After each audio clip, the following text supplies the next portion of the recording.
lembrei o que eu ia falar. Meus amigos, vocês repararam que está rolando, corta para 2, está rolando agora conflitos na Europa. Vocês viram que os ingleses e os irlandeses, especialmente os ingleses e os irlandeses, eles perceberam que a via política não vem funcionando? Eu queria começar, sei no meu Twitter, que eu dei um RT, tá? Num perfil que chama Cremier, tá? Esse aí, clica aí nisso.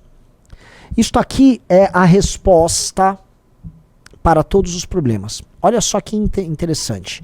Ali tá a bolinha cinza, significa... aqui é valores econômicos, embaixo valores sociais, tá? A bolinha cinza significa todos os eleitores. Os eleitores conservadores, em azul, isso aí é na Inglaterra. Eles se comportam de uma maneira bem próxima dos eleitores, ou seja, os eleitores conservadores estão próximos da média dos eleitores. Os membros do Partido Conservador eles já se destacam, já estão bem distantes de como vota, em termos econômicos, o eleitor comum. E eu não sei, um MP, não sei se são ministros do governo, Prime Minister, não sei exatamente, deixa eu ver o que é um MP, mas eles se distanciam ainda mais. E em termos sociais, veja só que maluco, né? O eleitor conservador, ele está próximo do eleitor normal. O membro do Partido Conservador, ele já está um pouquinho mais à esquerda, mais próximo do eleitor. E esses MPs, que eu não sei, volto a falar o que é, não sei se é um Prime Minister ou se é um ministro de alguma área tal, ou se é um representante parlamentar, ele está à esquerda. Ou seja, o sujeito de direita na Inglaterra... Member of Parliament. Member of Parliament, é um congressista. Então, olha só que coisa maluca. Um congressista do Partido Conservador, ele vota à esquerda, não só do eleitor dele, mas a média do eleitor dele em temas sociais, que envolvem imigração, casamento gay, aborto, essas coisas. Então, naturalmente, o eleitor inglês, especialmente depois de ficar... Cara, praticamente uma década só colocando primeiros ministros conservadores, ele percebe que ele foi traído e que a via política não está funcionando. Enquanto o país deles é tomado por imigrantes. Vocês entenderam esse gráfico? Digite 1 se entenderam o gráfico. Porque às vezes as pessoas não entendem, mas o nosso público é inteligente. Se você não entender, digite 2, aí eu explico de novo. Mas o Partido Conservador Britânico vota em termos sociais à esquerda, não só do eleitor conservador, mas da média dos eleitores. Então, há uma distorção nesse tema. Há uma distorção que pode ser tratada como uma traição ao eleitor. A gente pode falar, mas Renan, mas pelo menos os caras eram sérios. Sim, pelo menos o Partido Conservador Inglês elegiam traidores sérios. E se for pensar em traidores sérios, a gente pode falar de praticamente toda a elite do Partido Republicano nos Estados Unidos, os antigos tucanos que cuidavam do voto conservador no Brasil, sem ser conservadores. Ou seja, você tinha uma elite dirigente que não concorda com os valores dos próprios eleitores e se comporta no parlamento ou no poder de maneira ambígua, porque ele quer o voto, mas ele não quer as causas. O que os populistas perceberam quando viram esse tipo de coisa rolando? Trump, Bolsonaro, e eu não estou falando aqui populista de uma maneira pejorativa, tá? Abascal, o cara do Chega, a Meloni, o cara que tinha antes da Meloni. Ora, eu vou defender os interesses dos meus eleitores de verdade, em termos sociais. Então, surge uma direita, que é muito direita, que defende, especialmente em matéria social, os valores dos seus eleitores. Só que eles defendem de maneira bufona. Você repara que é uma galera meio tosca. Em todos os lugares, a galera que foi sendo eleita, assim, tem um grau de tosquice ou uma falta de inteligência que os impede de conseguir executar seus projetos. Então, por exemplo, a Meloni chegou lá cheia dos 9 horas. Ai, la família, lá, lá, lá. Vai pra Lampedusa, imigrante chegando o tempo todo. Ah, ela não tem meios de ação. Entendi. Então, você chega e não tem meios de ação. Porque todos os argumentos de todos os populistas de direita que foram eleitos não tenho meios de ação. O Trump não tinha, o Bolsonaro não tinha, a Meloni não tem. Vamos botar algum outro aí que já... mas assim, esses são exemplos. Tinha o Salvini também, alegava isso. Não consigo fazer uma coalizão pra isso. Então eles nunca conseguem governar. E o cidadão que vota neles está vendo assim, o seu país mudar muito de figura. E aí a pergunta é, preciso botar alguém. O Trump está tendo um repeteco. Porque como as pessoas, o eleitor americano, ele não viu no Partido Republicano uma representação capaz de eclipsar o Trump nisso, botaram o Trump novo pra participar da eleição. Na Inglaterra, coitados, né? Botaram o Nigel Farage pra ser um candidato independente, não ganhou nada, e aí eles estão na mão agora do Partido Trabalhista no meio de uma quase guerra civil.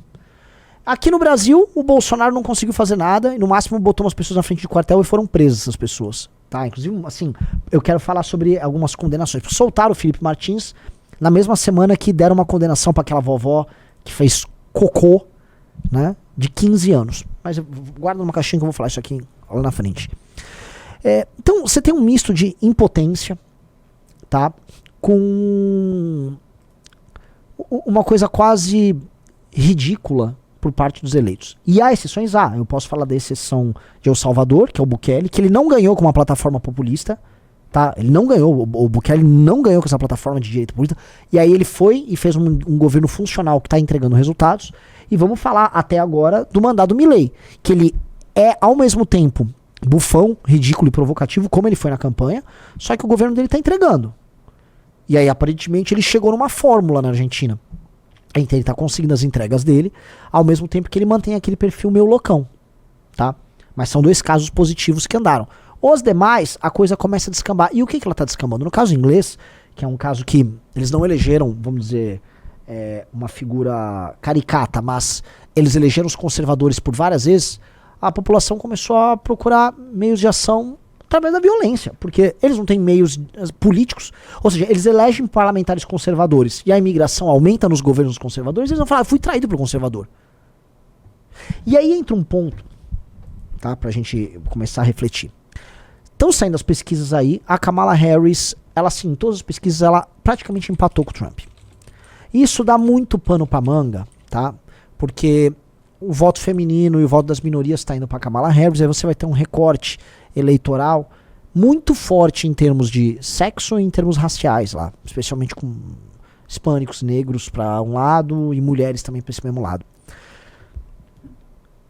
E aí, cara, como é que vai ficar, vamos dizer, a sociedade americana? A coisa vai começar a ficar agravada, o clima vai começar a ficar tenso, entendeu?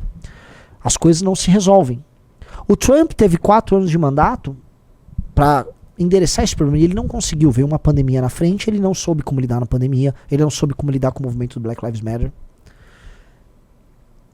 E como vão ficar os Estados Unidos nesse cenário? Quando que vai pintar, não só nos Estados Unidos, mas em outros lugares, nas outras grandes democracias, não só no Ocidente, mas na periferia do Ocidente, eu chamo de Brasil de periferia do Ocidente, quando vão pintar figuras de direita sérias, que sejam eleitoralmente populares, e ao mesmo tempo capazes quando no comando do governo.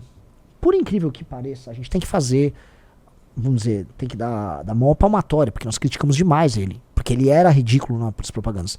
O Milei tá conseguindo por hora conciliar isso, e há muito mérito nisso. Há muito mérito no governo Milei. Agora nos outros casos, especialmente nos casos europeus, isso não tá rolando. Eu recebo de alguns amigos relatos de parlamentares, tanto do Vox quanto do Chega, assim, em Portugal e em Espanha, relatos meio toscos, assim, de desempenho tosco desses parlamentares, que é o que a gente vê no bolsonarismo aqui. E a pergunta que eu deixo é, faz sentido para a direita se permitir ser conduzida por figuras ridículas o tempo todo? Alguém pode pegar o exemplo do Milei e falar, faz. Mas a gente pode levar os outros exemplos que eu citei e falar, não faz. A questão toda é, no que funcionou o Milei?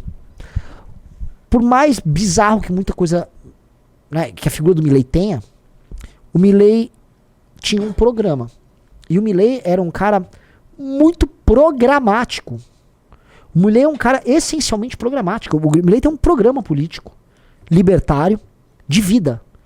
Ele escreve sobre isso, ele já trabalhou no mercado financeiro, já tratava disso a vida inteira. Ele tem uma paixão, tá, muito dura nisso, e em grande medida o Milei, além de parecer antissistema, ele começa a tratar de um assunto que é central para os argentinos, que é a questão econômica.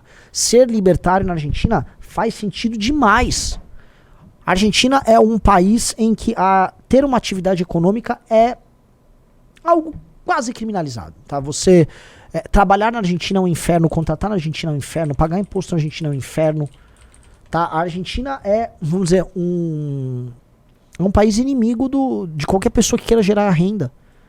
E o discurso libertário acaba se transformando num discurso de libertação e fazia muito sentido, e o Milei entra. Muita gente, eu incluso, falava, cara, esse cara só vai ficar de loucura, não vai conseguir governar. Mas ele está governando. Ele montou uma coalizão com aquela Bullrich, que é do partido do Macri. Macri que foi presidente, mas não conseguiu entregar as coisas no ritmo que deveria. Eles montaram uma coalizão, eles têm maioria, eles passaram o que precisava passar. E o país vem melhorando em números econômicos. Ainda estão passando por uma barra? Estão passando por uma barra terrível. Porque, obviamente, o Milei ele está fazendo aquilo que ele prometeu em campanha, que era dar um remédio amargo na veia, tá? Pra que tire a Argentina daquela doença que tá vivendo, né? E qual é a doença, cara? Ora, é subsídio, é gasto absurdo. Ele cortou essa brincadeira, deixou a moeda começar a flutuar. Ele começou a entregar coisas que, neste início, neste primeiro ano, serão muito difíceis, mas sem cometer o famoso estelionato eleitoral. Porque uma das coisas mais interessantes que o Milei fez foi avisar, olha, eu vou fazer isso mesmo e vai doer. E ele entregou mesmo que vai doer, e aí você já começa a ver, né, melhoras nos números, mas ainda isso não se representou, não se transformou em melhor na vida das pessoas, mas as pessoas estão entendendo o que está sendo feito. E aí, cara, pode ser que, se ele tem uma grande vitória, ele crie um caminho, igual o Bukele entregou um caminho. Eu não acho que isso é o caminho do bolsonarismo. Não é isso, porque o Bolsonaro nunca acreditou em nada, nunca tem um programa de nada. E nós temos uma realidade muito brasileira, muito particular, que envolve o patrimonialismo da família Bolsonaro. Obviamente que esse príncipe que o sucede, que é o Marçal, pra mim é pior que o Bolsonaro. Porque é um cara que faz um misto de enganação através da fé, através de um discurso... Cara, assim, não vou falar que ele é um estelionatário, mas um discurso que se assemelha a um estelionato, né? Trabalhando com gatilhos mentais das pessoas, um cara com um passado terrível. E aí, você fala, isso não é Bukele, não é Milei. O Bukele ainda tem uma coisa que o Milei não tem, que eu acho que é muito impressionante, que o Bukele ele tem um espírito aristocrático. Quem acompanha as redes do Bukele, quem acompanha o perfil do Bukele, do irmão dele, eles são aristocratas, na melhor acepção do termo. O Bukele é um aristocrata. O Milei eu não diria que é aristocrata. O Milei eu diria que ele é como se fosse um mago louco, que foi colocado nas pessoas, invocado como um mago louco, pra aplicar, vamos dizer, sua magia numa situação de quase morte, não só da economia da Argentina, mas do país Argentina, né? Em certa medida, o Milei, ele entra no cenário argentino junto com a vitória da Argentina na Copa do Mundo, e a Argentina passa a ser um país com um novo protagonismo, em que aquele clima derrotista, e assim, a história da Argentina é uma história de derrotismo, ela é alterada por uma história de vitória. E é muito louco, porque assim, o Maradona, você fala, pô, mas aí no período do Maradona não mudou nada, a Argentina só tava na merda, sim, mas o Maradona era um herói trágico. Vocês pegarem, o Maradona sempre foi um herói trágico. O Messi não é um herói trágico, ele é no máximo um herói autista, esquisito, igual o Bukele, né? Ele é você vai pegar paralelos assim entre duas figuras talentosas e malucas no Messi e no eu falei Milei e Bukele. O Bukele não, Milei. Você vai no Milei e no Messi, e não tem nada de trágico nem no Milei e no Messi. O Milei e o Messi não são heróis trágicos, como, por exemplo, você vai pegar aquela coisa do tango, dos Perón, né? Sempre aquela coisa dramática, que termina numa derrota. Eles perdem a Guerra das Malvinas. O Milei e o Messi não são sobre isso. Eles são triunfantes. A seleção argentina hoje é uma seleção que fica viajando por aí, destilando alguns dos seus preconceitos com piadas, mas, né, triunfantes, né? Vencedores. E o Milei meio que traz isso, tanto que ele propõe que a Argentina volte a ser o melhor país do mundo, né? A mitologia criada pelo Milei diz que a Argentina foi, na virada do século XIX para o XX, o melhor país do mundo. Obviamente um exagero, mas sim, Buenos Aires era a Paris da América do Sul. Sim, Buenos Aires até hoje é a principal e mais bela cidade, metrópole, vamos colocar, da América do Sul, mais do que o Rio de Janeiro, obviamente muito mais do que São Paulo, é uma cidade muito mais séria. Você vai no centro de Buenos Aires e compara com o centro de São Paulo, do Rio, dá dó. Eles já foram muito ricos, mas o processo de industrialização e o processo de sindicalização e a mistura de vanguardas de esquerda, especialmente anarquistas, sindicalistas, anarcossindicalistas, uma espécie de um populismo fascistoide que vieram da Europa.